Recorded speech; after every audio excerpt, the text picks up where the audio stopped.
नमस्कार दोस्तों, welcome back to exam prep Sanshay. तो आप सभी की यूपी टेट की परीक्षा 2, 3 और 4 जुलाई को होने वाली है।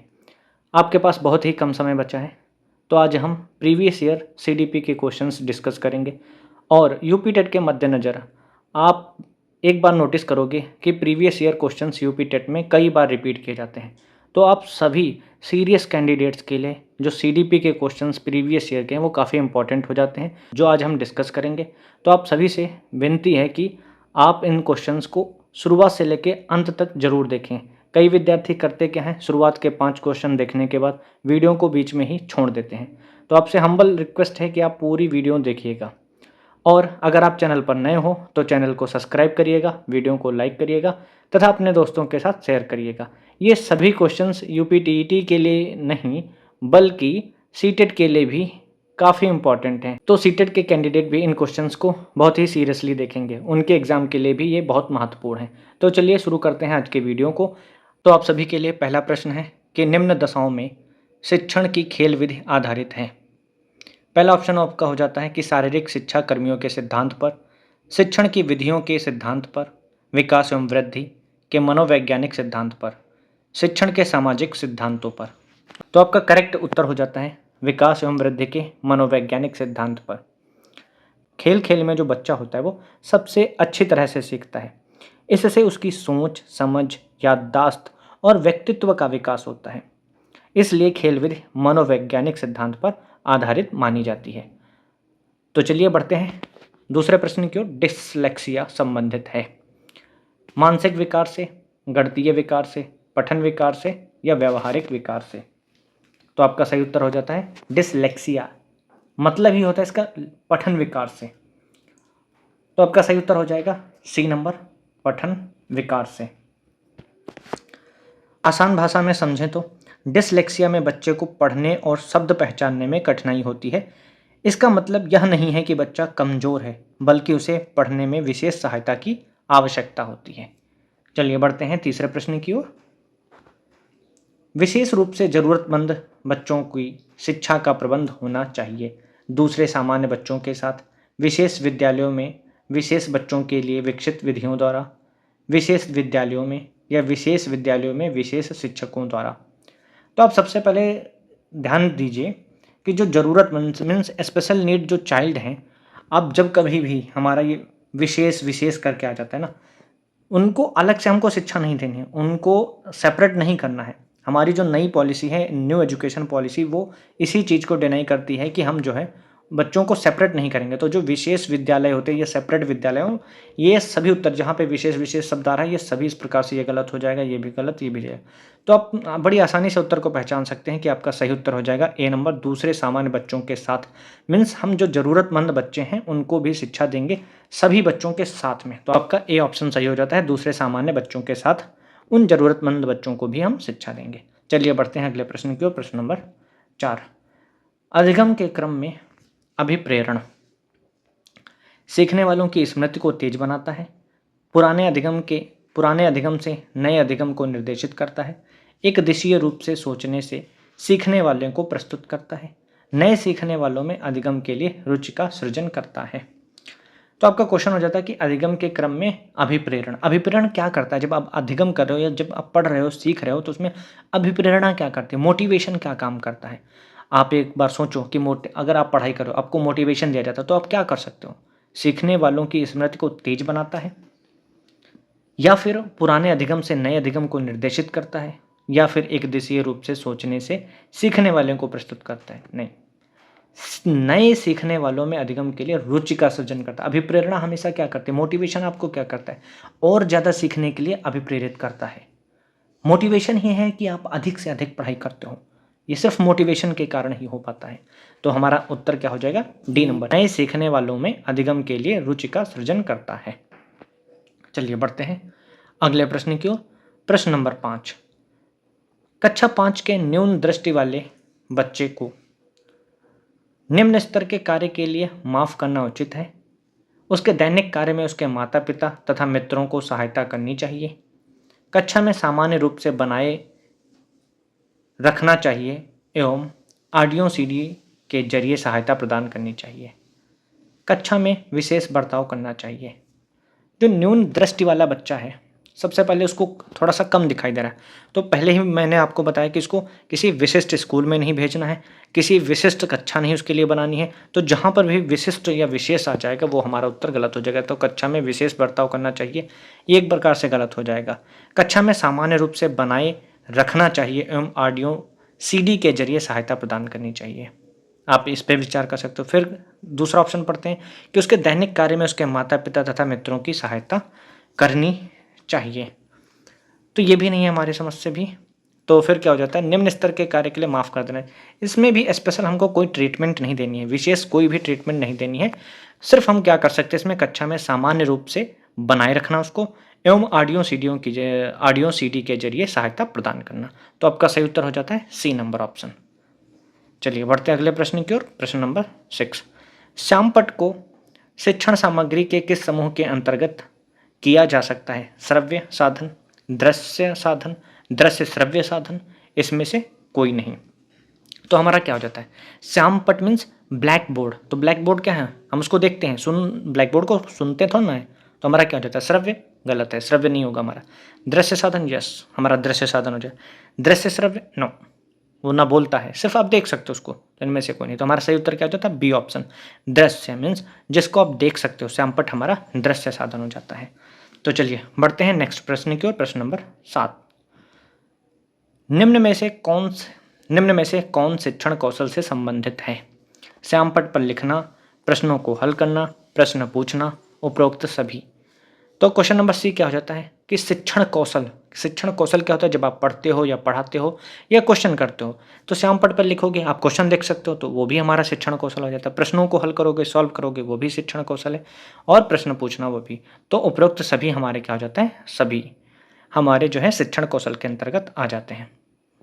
चलिए प्रश्न नंबर 7, आप सभी लोगों से एक विनती है कि प्लीज़ वीडियो को पूरा देखिएगा और चैनल को सब्सक्राइब जरूर करिएगा। आपके सब्सक्राइब करने से हमें मोटिवेशन मिलता है, जिससे हम आपको और भी अधिक प्रीवियस ईयर क्वेश्चंस की वीडियो ला सकेंगे। चलिए बढ़ते हैं प्रश्न नंबर 8 की ओर। कक्षा में जो विद्यार्थी प्रश्न पूछते हैं उन्हें कक्षा के बाद शिक्षक से मिलने की सलाह दी जाए।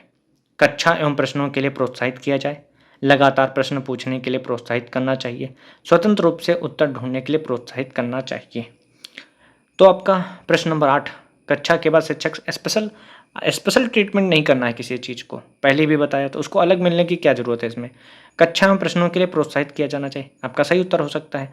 लगातार प्रश्न पूछने के लिए प्रोत्साहित करना चाहिए, या स्वतंत्र रूप से क्या, उसको प्रश्न तो पूछेगा, उसका उत्तर भी तो चाहिए।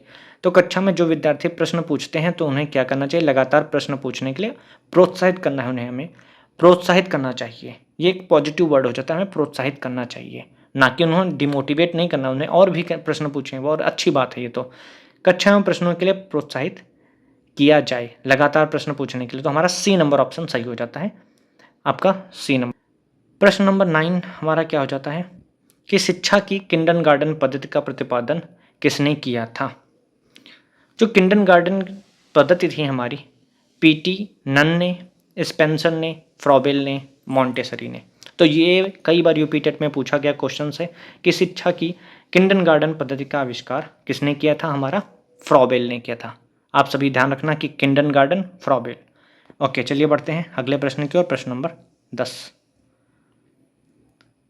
एक अभिभावक आपसे विद्यालय में मिलने के लिए कभी नहीं आता है, तो आप बच्चे की उपेक्षा करेंगे, अभिभावक को लिखेंगे, आप स्वयं उनसे मिलने जाएंगे, बच्चे को दंड देना शुरू करेंगे।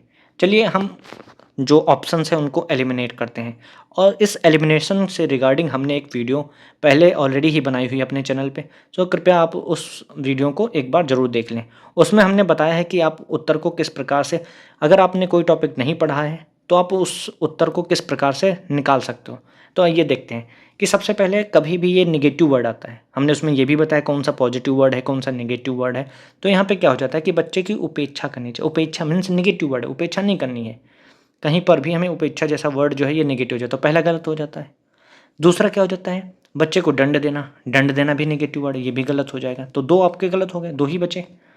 तो अब पढ़ते हैं कि अभिभावक को लिखेंगे या आप स्वयं उनसे मिलने के लिए जाएंगे। तो आप क्या कर सकते हैं, अभिभावक को लिखने पे भी वो नहीं आ रहे हैं, क्योंकि इतनी बार विद्यालय से आप मैसेज डालते होगे कि पेरेंट्स मीटिंग है या ऐसा कुछ है, वो नहीं आ रहे। तो आप क्या कर सकते हो, आप स्वयं उनसे मिलने के लिए जा सकते हो। आपका सी ऑप्शन सही हो जाता है। चलिए बढ़ते हैं प्रश्न नंबर 11 की ओर। प्रश्न नंबर 11 क्या हो जाता है हमारा, कि बचपन का समग्रतावादी दृष्टिकोण की सामान्यता है, बहुत तरीके से तथा प्रावस्थाओं के आधार पर हो जाते हैं। बचपन एवं युवा प्रावस्थाओं के रूप में सबसे अच्छा माना जाता है। बचपन आंशिक रूप से प्रशिक्षण अवधि है। बचपन वृद्धि एवं परिवर्तन की एक अनूठी अवधि है। तो बचपन का समग्रतावादी दृष्टिकोण की मान्यता क्या है, आपको मान्यता बतानी कि वो समग्रतावादी जो दृष्टिकोण हो वो क्या मानता है। तो सबसे बढ़िया जो मान्यता हमारी क्या है इसमें, कि बचपन वृद्धि और परिवर्तन की एक अनूठी अवधि है। जो बचपन होता है आप देखते हो कि बहुत जल्दी शरीर में परिवर्तन होते हैं, उसकी आदतों में परिवर्तन होते हैं, आचार विचार में परिवर्तन आते हैं, उसके शारीरिक विचार आता है, उसके मानसिक विचार भी आते हैं, परिवर्तित होते हैं। तो क्या हो जाता है, बचपन वृद्धि एवं परिवर्तन की एक अनूठी अवधि हो जाती है। आपका सही उत्तर डी ऑप्शन हो जाता है। चलिए प्रश्न नंबर 12। एक प्रमाणीकृत पठन परीक्षण लेने के लिए 5वीं कक्षा को प्रस्तुत करने से पहले शिक्षक को अधिमानतः परामर्श दिया जाता है कि बच्चों को बोलने की परीक्षा बहुत महत्वपूर्ण है तथा वह उनमें अच्छा प्रदर्शन करेंगे। पूर्ववर्ती परीक्षाओं से प्रमुख प्रश्नों को चिन्हित करना एवं छात्रों को उन्हें उत्तर देने की अनुमति देना। निम्न कोटि के पाठकों को प्रशिक्षण देना ताकि कक्षा के शेष बच्चे किसी भी तरीके से अच्छा करें। परीक्षण में आने वाले प्रश्नों के उत्तर देने के लिए छात्रों को अभ्यास कराना। तो आप क्या कर सकते हो, प्रश्न नंबर 12 का हमारा डी ऑप्शन सही हो जाता है कि परीक्षण में आने वाले प्रश्नों के उत्तर देने के लिए छात्रों को अभ्यास कराना।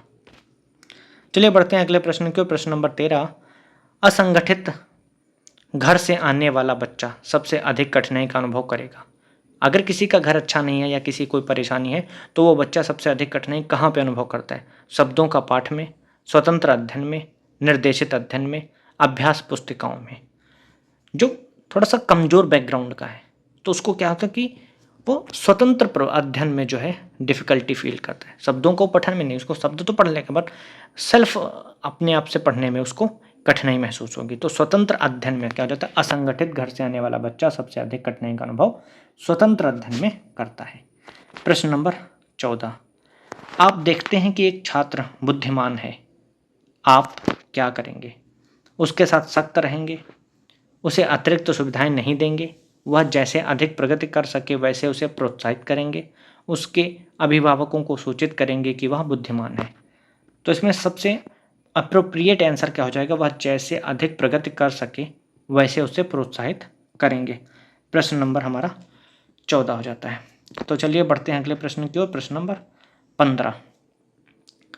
यदि कुछ विद्यार्थी कक्षा में अध्ययन की चिन्हवृत्ति में नहीं है तो आप क्या करेंगे, मीन्स अगर कुछ विद्यार्थी पढ़ने के मूड में नहीं है तो आप उस समय क्या करोगे, उन्हें अध्ययन के लिए बाध्य करेंगे, आप फोर्सफुली कहोगे नहीं पढ़ना ही आपको, या फिर उन विद्यार्थियों को कक्षा छोड़ने के लिए कहेंगे, या फिर आप कहोगे कि आप हमारी क्लास से बाहर चले जाओ। उन्हें चेतावनी देंगे कि यदि अध्ययन नहीं करेंगे तो अभिभावक बुलाएंगे, या पेरेंट्स को बुलाओगे उनके, या लास्ट क्या ऑप्शन हो जाता है, उनकी रुचि के अनुसार विषय को रोचक बनाकर पढ़ाएंगे। तो सबसे अप्रोप्रिएट आंसर हमारा क्या हो जाता है, उनकी रुचि के अनुसार विषय को रोचक बनाकर पढ़ाना। तो आपका डी ऑप्शन सही हो जाता है, उनकी रुचि के अनुसार विषय को रोचक बनाकर पढ़ाएंगे। प्रश्न नंबर 16 हमारा क्या हो जाता है। चलिए अगले प्रश्न की ओर बढ़ते हैं। प्रश्न नंबर 16। वह स्तर जिसमें बच्चा किसी वस्तु एवं घटना के बारे में तार्किक रूप से सोचना शुरू करता है कहा जाता है। जब बच्चा तार्किक रूप से सोचता है तो उसकी कौन सी अवस्था हो जाती है, हमारी मूर्त क्रियात्मक अवस्था हो जाती है। आपको पहले भी हमारा टॉपिक ये पढ़ाया हुआ है तो आप हमारे चैनल पर जाके इस वीडियो को देख लेना। मैं अभी यहाँ पर विस्तृत रूप से डिस्कस नहीं करूँगा। इसका उत्तर आपका क्या हो जाएगा, मूर्त क्रियात्मक अवस्था। ये कई बार यूपी टेट में पूछा गया क्वेश्चन है। चलिए बढ़ते हैं अगले प्रश्न की ओर। प्रश्न नंबर 17। मैं यूपी टेट के मद्देनज़र थोड़ा सा जल्दी आपको क्वेश्चंस को करा रहा हूँ क्योंकि इसमें अभी आपके पास एक्सप्लेनेशन का टाइम नहीं, आप उत्तर देखो और उनको रिवाइज करो कई बार। चलिए प्रश्न नंबर 17। बच्चों के बौद्धिक विकास के 4 प्रमुख स्तरों को पहचाना गया था, कोहलबर्ग द्वारा, एरिक्सन द्वारा, स्किनर द्वारा या पियाजे द्वारा। तो हमारा सही उत्तर क्या हो जाता है, पियाजे द्वारा। पियाजे ने ही हमारे बौद्धिक विकास के 4 प्रमुख स्तरों को पहचाना था। प्रश्न नंबर 18 क्या हो जाता है हमारा कि अल्पवयस्क बच्चों के अधिगम में अभिभावकों की भूमिका होनी चाहिए। निष्क्रिय, अति सक्रिय, संवेदनात्मक, उदासीन। तो हमारे अभिभावकों की भूमिका क्या होनी चाहिए? अति सक्रिय। निष्क्रिय नहीं हो सकती, निष्क्रिय तो गलत होता है, कहीं भी निष्क्रिय नहीं होना चाहिए। संवेदनात्मक, इसका भी नहीं हो सकता। उदासीन मीन्स न्यूट्रल, नो। तो हमारी क्या आंसर हो जाता है? अति सक्रिय। हमारी जो प्रक्रिया होनी चाहिए उनकी, अभिभावक की, वो क्या नहीं होनी, तो वो क्या होनी चाहिए? अति सक्रिय। प्रश्न नंबर 19, बच्चों के संज्ञानात्मक विकास को सबसे अच्छे तरीके से कहाँ परिभाषित किया जा सकता है? खेल के मैदान में, विद्यालय एवं कक्षा में, ऑडिटोरियम में, गृह में।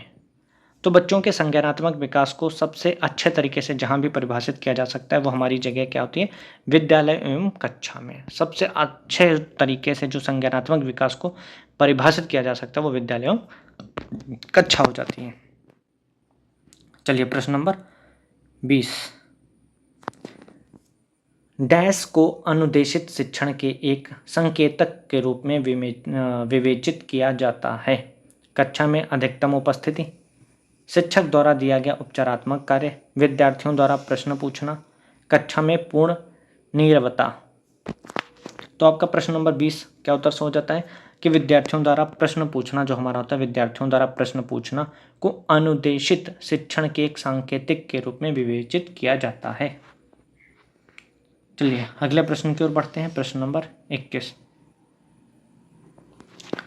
कक्षा में विद्यार्थियों की रुचि बनाए रखने के लिए एक शिक्षक को उचित है, जो रुचि बनाए रखना उसके लिए क्या करना चाहिए? कि श्यामपट्ट का प्रयोग करना, चर्चा करना, कहानी सुनाना या प्रश्न पूछना। प्रश्न नंबर 21, तो श्यामपट्ट का प्रयोग करोगे तो रुचि नहीं बन सकती, उससे चर्चा करने से भी ज़्यादा रुचि नहीं बनेगी, कहानी सुनाना पॉसिबल नहीं। तो प्रश्न पूछो, उनसे प्रश्न पूछो कि आपने लाइफ में क्या किया, आपने लाइफ में क्या देखा। आप उनकी रुचि उनसे पूछ के उनमें रुचि आप पैदा कर सकते हो। प्रश्न नंबर 22, विद्यार्थियों का विद्यालय में खेलना कब उचित है? यह उन्हें शारीरिक रूप से स्वस्थ बनाएगा, यह शिक्षकों के लिए काम आसान करेगा, यह समय बिताने में सहायक होगा, यह सहयोग एवं संतुलित विकास करेगा। जो लिखा है कि काम आसान बनाएगा, इनकरेक्ट हो जाता है। यह समय बिताने में, इनकरेक्ट हो जाता है। यह उन्हें शारीरिक रूप से स्वस्थ बनाएगा, करेक्ट है, शारीरिक रूप से स्वस्थ बनाएगा, बट हमें इसमें ज़्यादा अप्रोप्रिएट आंसर निकालना है। यह सहयोग एवं संतुलित विकास करेगा, सहयोग भी करता है प्लस संतुलित विकास शरीर का करता है। तो आपका सही उत्तर हो जाता है आंसर नंबर डी। चलते प्रश्न नंबर 23, परिवार एक साधन है अनौपचारिक शिक्षा का, औपचारिक शिक्षा का, गैर औपचारिक शिक्षा का या दूरस्थ शिक्षा का। तो हमारा परिवार जो होता है अनौपचारिक शिक्षा का जो है साधन हो जाता है। प्रश्न नंबर 24, एक शिक्षक विद्यार्थियों में सामाजिक मूल्यों को विकसित कर सकता है महान व्यक्तियों के बारे में बोलकर, अनुशासन की अनुभूति को विकसित कर, आदर्श रूप में व्यवहार कर, उन्हें अच्छी कहानियाँ सुनाकर। तो हमारा क्या हो जाता है? महान व्यक्तियों के बारे में सिर्फ बोलने से क्या होता है? कुछ नहीं होगा। अनुशासन की अनुमति को विकसित कर, सिर्फ अनुशासन से नॉट पॉसिबल। आदर्श रूप में व्यवहार कर, अगर वो टीचर एक खुद आदर्श रूप में व्यवहार करता है तो बच्चे उसका अनुकरण करते हैं, तो उसके द्वारा आप सामाजिक मूल्यों का बच्चों के अंदर विकास कर सकते हो। कहानी सुनाकर भी नहीं हो सकता है। चलिए बढ़ते हैं प्रश्न नंबर 25 की ओर। एक शिक्षक के लिए सबसे महत्वपूर्ण क्या है? कक्षा में अनुशासन बनाए रखना, कक्षा में समयनिष्ठ होना, विद्यार्थियों की कठिनाइयों को दूर करना, एक सुदृढ़ व्यक्तित्व होना। तो प्रश्न नंबर 25 क्या हो जाता है? कक्षा में अनुशासन बनाना। अनुशासन बनाना कभी भी एक शिक्षक के लिए सबसे महत्वपूर्ण नहीं हो सकता है। समयनिष्ठ होना ये भी अप्रोप्रिएट नहीं। विद्यार्थियों की कठिनाइयों को दूर करना, सबसे अप्रोप्रिएट उत्तर जो रहता है विद्यार्थियों की कठिनाइयों को दूर करना ही एक शिक्षक का महत्वपूर्ण उद्देश्य और कर्तव्य हो जाता है। चलिए बढ़ते हैं अगले प्रश्न की ओर। प्रश्न नंबर 26, आप एक अति सक्रिय बालक को कैसे सही दिशा में रखेंगे? उसे पहली पंक्ति में बिठाएंगे तथा उस पर कड़ी नज़र रखेंगे। उसे कक्षा के कोने में बैठने की जगह निर्धारित करेंगे। उसे श्यामपट्ट आदि साफ करने का काम देंगे। उपरोक्त में से कोई नहीं। तो जो हाइपर एक्टिव चाइल्ड होता है उसको क्या करता है? पहली पंक्ति में बिठाकर उस पर कड़ी नज़र रखने से कोई ख़ास मतलब नहीं है। दूसरा क्या हो जाता है कि उसे कक्षा में कोने में बिठाना, ये भी सही नहीं है। उसे श्यामपट्ट आदि साफ़, तो अगर आप उसको बिज़ी रखोगे किसी दूसरे कामों में, तो वो उसका हाइपर एक्टिव जो नेचर है उससे थोड़ा-सा आप डील करने में आसानी होगी। तो आपका सही उत्तर क्या हो जाता है? C number. प्रश्न नंबर 27। प्रत्येक समाज जातीय समूहों के व्यक्तियों के प्रति बच्चों की अभिवृत्ति सामान्यतः आधारित होती है उनके अभिभावकों की अभिवृत्ति पर, उनके सहभागिता की अनुभूति पर, दूरदर्शन के प्रभाव पर, उनके सहेलियों की अभिवृत्ति पर। प्रश्न नंबर 27 आंसर हो जाता है आप सभी का उनके अभिभावकों की अभिवृत्ति पर।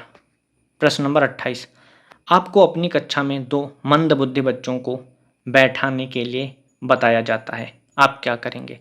उन्हें अपने विद्यार्थियों के रूप में ग्रहण करने से इनकार करेंगे?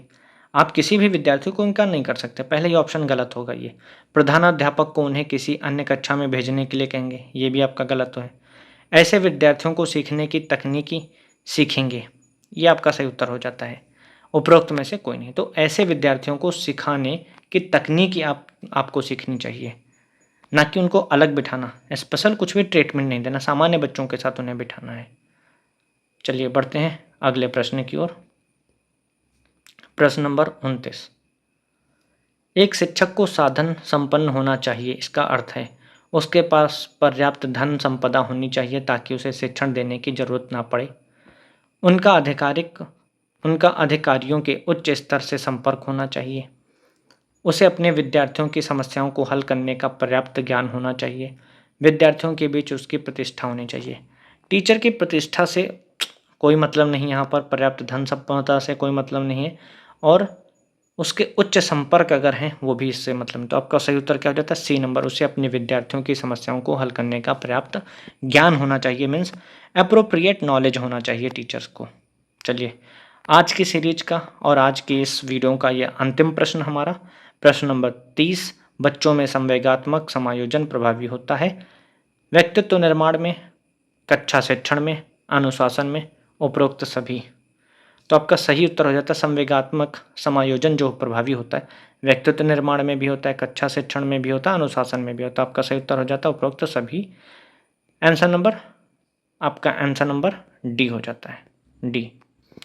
तो चलिए अगर आपको यह वीडियो पसंद आई हो तो प्लीज़ वीडियो को लाइक करिए, चैनल को सब्सक्राइब करिए और अपने दोस्तों के साथ शेयर करिए। मिलते हैं नेक्स्ट वीडियो में, तब तक के लिए धन्यवाद। जय हिंद।